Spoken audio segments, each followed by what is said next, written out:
Welcome to the IT Career Energizer podcast.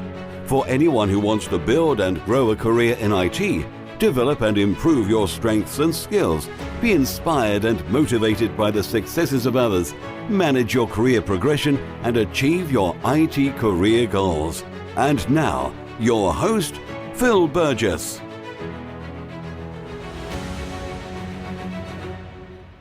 Welcome to episode 47 of the IT Career Energizer, a weekly podcast where I chat with inspiring IT professionals, consultants, and experts from around the world. To find out more about the podcast, visit itcareerenergizer.com. And remember to subscribe to get new episodes automatically downloaded to your device. And now let's chat with today's featured guest, Chuck Wood. Chuck is a developer, podcaster, speaker, and the CEO of DevChat TV.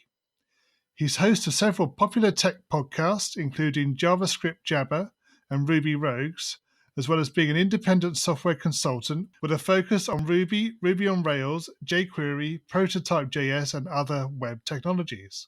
So, Chuck, can I ask you to expand on that summary and tell us a little bit more about yourself? Yeah, absolutely. One thing that has changed a little bit over the last little while is that I now full-time do the podcasts. Ah, right. I haven't taken a contract in several months. I also, shows similar to this, I have a few that are focused mainly on different languages. So I have my Ruby story, my JavaScript story, and my Angular story.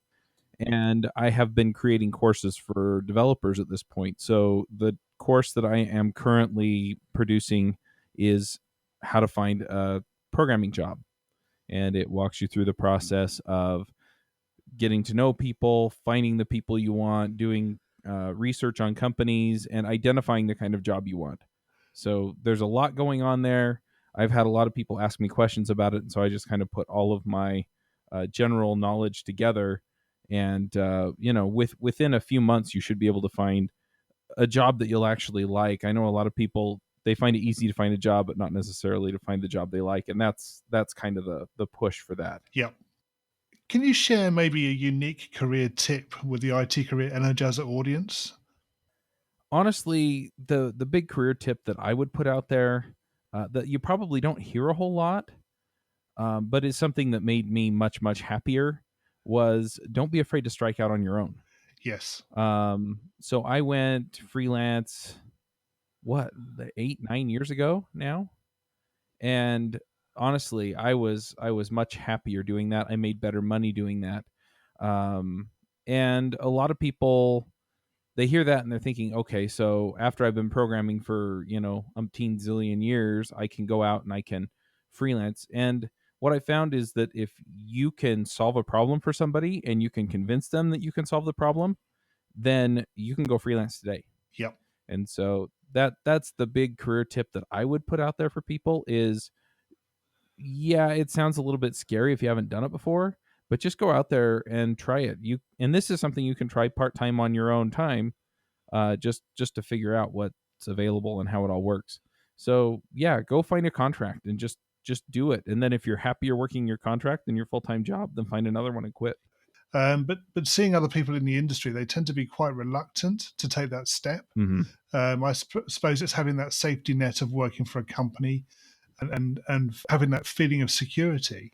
Is that something you find easy to overcome yourself? So that's part of it. I think most of it is actually just what you don't know, right? And so you hear things about going out on your own and you think to yourself, that sounds scary because, yeah, you have the quote unquote safety net of a company that's going to give you money. And what it really comes down to is if you have a skill that's in demand, then there's a ton of upside and really not a whole lot of downside, because if you can't find clients, then you just go back to what you were doing before. You go find a full-time job, and that's your safety net. So that's one way of thinking about it. But the other thing is usually people say something to the effect of, well, what if I don't find clients, right? What if I can't find clients? And really the trick is you have to find that thing that people really need done. So most of my career has been Ruby on Rails. And there are a number of large Ruby on Rails platforms out there that people need help building against. Redmine is one that a friend of mine worked in for a long time. I know a number of people who are consulting on Shopify, and there's a ton of work out there for people working, on those platforms and others. Yeah. So if you are interested in going out on your own, find that skill. Maybe it's connecting up Stripe, or it's building e-commerce or something like that. But if you have that level of expertise, we'll build a chat app into your Rails app, or whatever it is. People will pay you to solve it, and you don't have to have 10 years of experience. You just have to show them that you know what you're doing, and they'll hire you, and they'll pay you a bunch of money to get it done, because to them, they probably have $10,000, $20,000, $50,000, $100,000 upside on it. And so if they can pay you a couple thousand or 5,000 or 10,000, depending on the amount of upside, you'll make crazy money putting it together, and they're going to be delighted because they're making 10 or 20 times what they paid you to get it done. And they didn't have to go through the hassle of pulling somebody off of something else that's, internal to their company. So they don't have to take one of their internal developers and repurpose them, train them, have them figure it out, make a whole bunch of mistakes on their app, and then finally get it right. You're just going to come in, you're going to do it right, you're going to save them a ton of money, and then that's the way it works. And so it's not scary. The trickiest part really is just finding that niche where you can actually go and capitalize. So, Chuck, can you tell us the story of your worst IT career moment and what you learned from that experience? Oh, man. So just to give a little bit of history, I started out working in like actual IT. So I was a systems administrator. And then when I graduated from college, I was doing that for the university I attended. I went on to work running a tech support department for a company that provided backup software for PCs and Macs. And I worked there for a couple of years, and then did QA, and then I finally moved on and picked up my first programming job. It's funny because between that first programming job and my second programming job, I probably have two worst IT career moments, and they both involved having a bad boss. Right. The one that I'm probably going to talk most about was that second IT job, and really the worst, or what the worst part of that was when I quit. So the day I quit, I showed up at the office. I had a job offer in hand. I called my boss on the phone because he hadn't actually showed up at work, which he actually did often, right? And so I called him up and I said, "Hey, man, I need to talk to you. I'd like to talk to you in person. Are you going to be in soon?" And he's like, "Oh yeah, I'll be in within the next half hour." Well, about 2 hours later, this is about 11 a.m. I called him back and I'm like, "I really need to talk to you. Are you coming in?" "Well, no, I thought I might go golfing this afternoon." And I said, "Well, then I guess I'm just gonna have to do this over the phone. I found another job. They want me to start Monday, so I'm quitting." So he rushed into the office, and he, anyway, I also said, "Look, I've built relationships with these folks here. I'd like to be able to tell them that I'm leaving and say goodbye before the end of the day." So he rushes in. He also told me I could tell everybody that I was, leaving the company. And so he comes in and we sit down to talk, and he starts grilling me over where I'm going because in the corporate paperwork, there was a non-compete agreement. And so I couldn't go work for a competitor of theirs. And this had come up in another instance where myself and a few of my coworkers, we were looking at building another system that was completely unrelated to what we did at work, but we were going to actually start a company together on the side.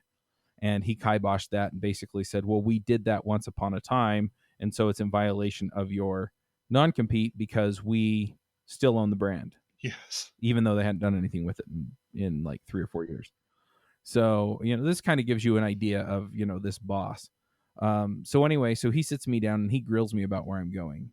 And after the first 15, 20 minutes, I was done talking about it. And so this is a little bit petty. I probably shouldn't admit to this publicly, but I refused to tell him where I was going. And it wasn't a competitor. But at that point, he had just, I mean, he chewed me out for 20 minutes and then asked me where I was going. I'm just like, yeah, I'm not playing ball here anymore. And, he told me, we've spent millions of dollars on the project that you're working on. And, um, how dare you leave?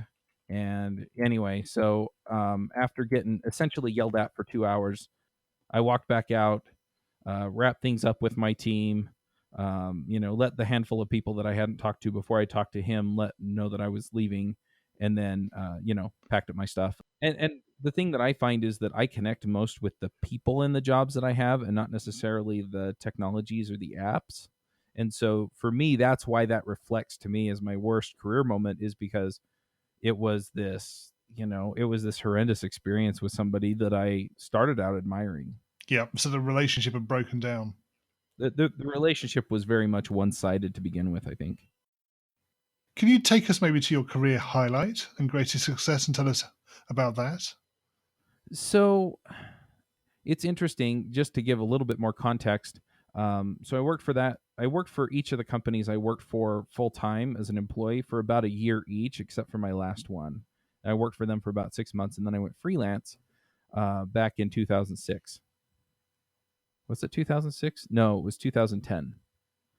So I went freelance in 2010, and we started Ruby Rogues in 2011, and that's really when things hit. I think the high point for me in all of that was Ruby Rogues was invited out to Lone Star Ruby Conference, which is in Austin, Texas, and as part of the deal, we were at the conference for 3 days, and then we rented a house like on Airbnb or VRBO for another 3 days, and we were going to write a book. And we just did a retreat. We got together, and I'll tell you, that was really just one of the best things. Just being together with those folks, talking about this project we were going to work on. We were having immense success with the podcast. We had thousands of subscribers at that point, probably the biggest Ruby podcast out there at the time. And just having that connection with the community and with the people that I was working with on the podcast. And we did a call with Kent Beck to talk about the structure of the book. And just having that experience with people that I really admired and cared about was really tremendous for me. And also realizing that there was nothing special about what we did. We just did our thing and we did it together, and realizing that brought success, and that there was nothing special about any one of us. It was just that we did something that other people identified with, and that was special in and of itself, and then we could share that. It's often the case, isn't it, that it's what you enjoy and what you feel other people will. I'm just trying to think of the right word. It's what they feel is common, if you like, between you and them that actually builds that relationship. Yep, absolutely. Well, the other thing that I kept hearing from people, and it was funny because Ruby Rogues, a good chunk of the listenership didn't do Ruby, but they felt like they were part of the Rogues. They felt like they were part of the panel, even though they weren't there. Like they couldn't chime in because we had already recorded it, edited it, and put it out. But it was that kind of a thing. It's like, this is the kind of conversation that I have when I go to conferences, or this is the kind of conversation that I have when I talk to conference speakers, or I feel like when I'm talking to really intelligent people, this is the kind of thing that comes out of it. And so they felt like they were a part of it, and they felt like it was the kind of thing that they wish they could have more often on a weekly basis. Can you tell us what excites you about the future of the IT industry and careers in IT? So one of the things that is really interesting about working in IT, and I've been working in IT since probably 2003. My first IT job, I was working in a data center at Brigham Young University, and so we would just watch the network go down and fix it, right, kind of thing. Or we would see something come up on one of the servers and we go check it out.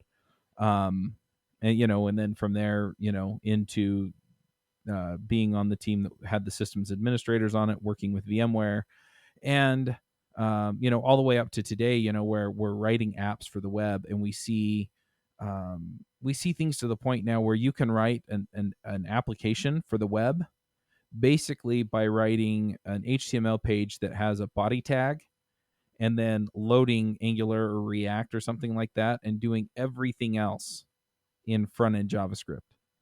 And you can load those on your phone. You can put that into an app and load it on your phone. And then you've got your phone that connects to everything out there. And yeah, granted, a lot of that's really clunky, right? You go on your phone and you hit the button to turn on the light in the room you're in through Bluetooth, and it takes it a second or two, right? And that's kind of clunky. You want it to turn on when you hit the button.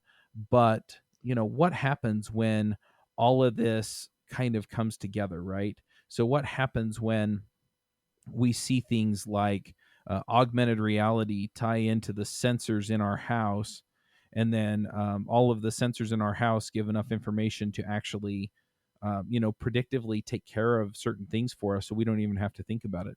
I mean, can you imagine not ever having to touch your thermostat again? Or can you imagine, looking around the room and realizing that, you know, you can interact with any number of devices simply by mostly thinking about it.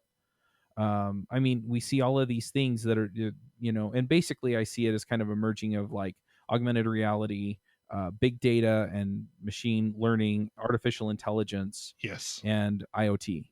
And as all of that comes to a head and you plug it all together, you basically can create your own life experience in any way you want.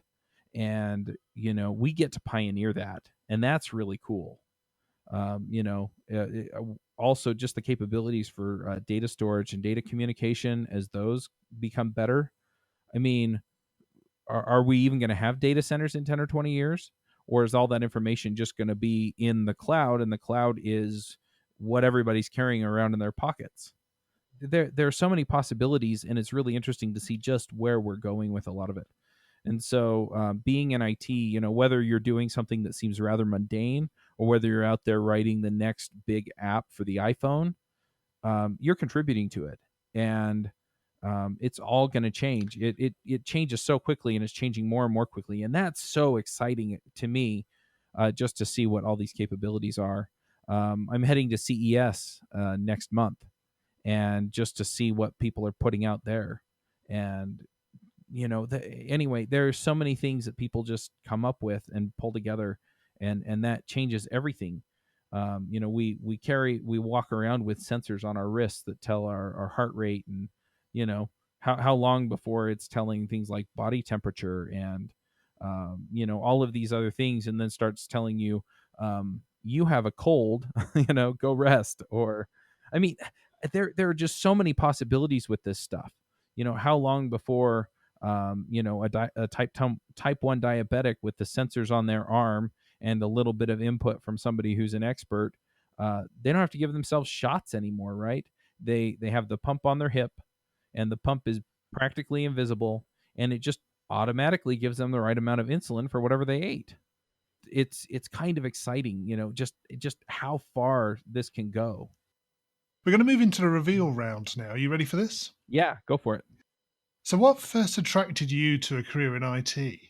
So I'm gonna give real short answer, but my grandfather was an inventor, and he was an engineer. He was a chemical engineer, but the thing that he did, among other things, is he actually created a machine that found residue on the inside of the solid rocket boosters for the space shuttle, and identified those things that needed to be cleaned up, because if the fuel didn't adhere to the sides of the solid rocket booster, it could conceivably cause an explosion.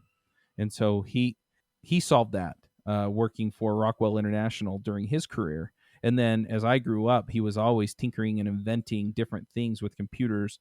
When I was a teenager, he invented a small ellipsometer, which actually reads the oxygen layer on a silicon disk, and would tell you how thick it was and how even it was and things like that. So you could essentially verify the entire batch. But it was that kind of thing. It's like, oh wow, this is stuff that everybody uses. I mean, we have silicon in everything, and that's kind of what got me started. What is the best career advice you've ever received? Honestly, I think the best career advice I've ever received was just to get out there. And I'm not saying like get out there like I do with the podcast, but mostly just go out to events. So Yep. go out to the users groups, go out to the conferences, go out to those kinds of things. Um, Between the things that I learned at those things and the people that I met, um, I wouldn't have a career without it. Yeah, that sort of two-pronged approach of continued learning, but also networking. Absolutely. And networking sounds a little bit trite. Yeah, I mean, you really do want to build relationships with people. The last handful of jobs, a number of the contracts I've gotten over the course of my career, I got them because I actually knew people. And it wasn't, oh, I had talked to them at the conference. It was because I had actually sat down and got to know them as a person. They got to know me as a person, and then they could heartily recommend me because we trusted each other. yeah. If you were to begin your IT career again right now, what would you do? That's a tricky one.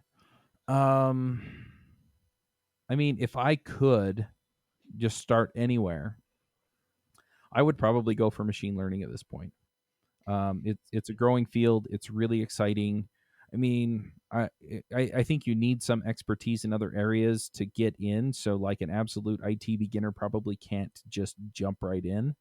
You know, you have to have some programming skills or some statistical skills or something, right, to be there. But you know, if I had the prerequisite um, expertise, I think that's where I'd go at this point. What career objectives are you focusing on right now? So I get to be the weirdo. You know, if you're talking to a bunch of people who are in full time IT career jobs, you know, I'm obviously doing different things. So my career objectives at this point are growing the podcast network, which really boils down to doing more content and reaching more people and providing better content, because it's not just about getting more listeners. It really is about helping people level up their careers and their lives.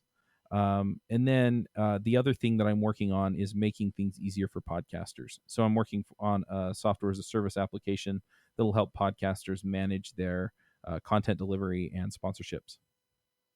What's the number one non-technical skill that has helped you in your career so far? That's a hard one.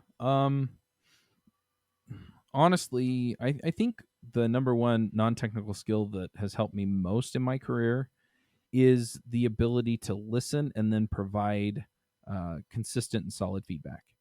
So, you know, it's not just enough to be smart enough to tell people what to do, but you really have to be able to listen to them and understand people and get to the heart of the issue, and then give them the advice that really pays off. And I found that as I've done that over the course of my career, that's something that has permitted me to help a lot of people get ahead. And it takes practice to be able to do that, but it really, really pays off. And if you want just a tip on that, I highly, highly, highly recommend going to Toastmasters. Yes. Um, and you think, oh, well, that's public speaking. That's just one half of the equation.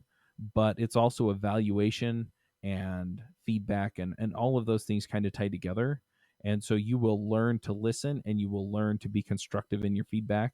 And that just pays off in many, many ways. Chuck, can you share a parting piece of career advice with the IT Career Energizer audience? Honestly, the big thing, the thing that has probably paid off the most for me is just be yourself. And you know, there are a lot of people out there that are saying, you know, things about the community, whether it's, you know, you can't be yourself if you're some kind of minority. I've also heard things like um, basically that you know, you have to be professional, and that means that you have to, you know, suppress parts of your personality. But unless you're just a raging jerk, being yourself is honestly the thing that is going to make your career the most rewarding, because then people will see you for who you are, they'll accept you for who you are, and you can then find a place where you fit in because of who you are and not because of necessarily what you can do or what people expect of you. And yeah, then all those things line up because you're being consistent with who you are and what you care about. And finally, what's the best way we can find out more about you and potentially connect with you? So currently, the probably the best way to connect with me is if you go on LinkedIn, that works pretty well. I accept pretty much every LinkedIn request I get. You can go to devchat.tv and listen to the podcasts. You're welcome to email me if you have a question or just want to connect, chuck@devchat.tv. And finally, the last one, which is kind of unconventional, but any listeners of this podcast are welcome to take me up on it. If you want to talk for 15 minutes about whatever you want, you can just go to devchat.tv/15 minutes. That's 15 minutes. It will take you to a schedule once link where you can claim 15 minutes on my schedule. We'll hop on Skype. We'll have a conversation, talk about whatever it is you want. I'm happy to answer questions, give advice, or just chat about whatever. Great. Chuck, thanks so much for joining me on the podcast today. It's been great chatting with you. Yeah, thank you. This was fun. My thanks go to Chuck for being my guest on today's show. Full show notes can be found at itcareerenergizer.com/E47. In the next episode, I'll be talking with Troy Hunt, who is an information security author and instructor at Pluralsight based out of Queensland, Australia. You can get this and future episodes automatically downloaded and available to play by simply subscribing to the podcast in iTunes or whichever streaming service you're using to listen. Have a great week, and remember, if you're not growing your career, you're slowing your career. Thanks for listening to the IT Career Energizer podcast. To find out more about building a successful career in IT, visit itcareerenergizer.com.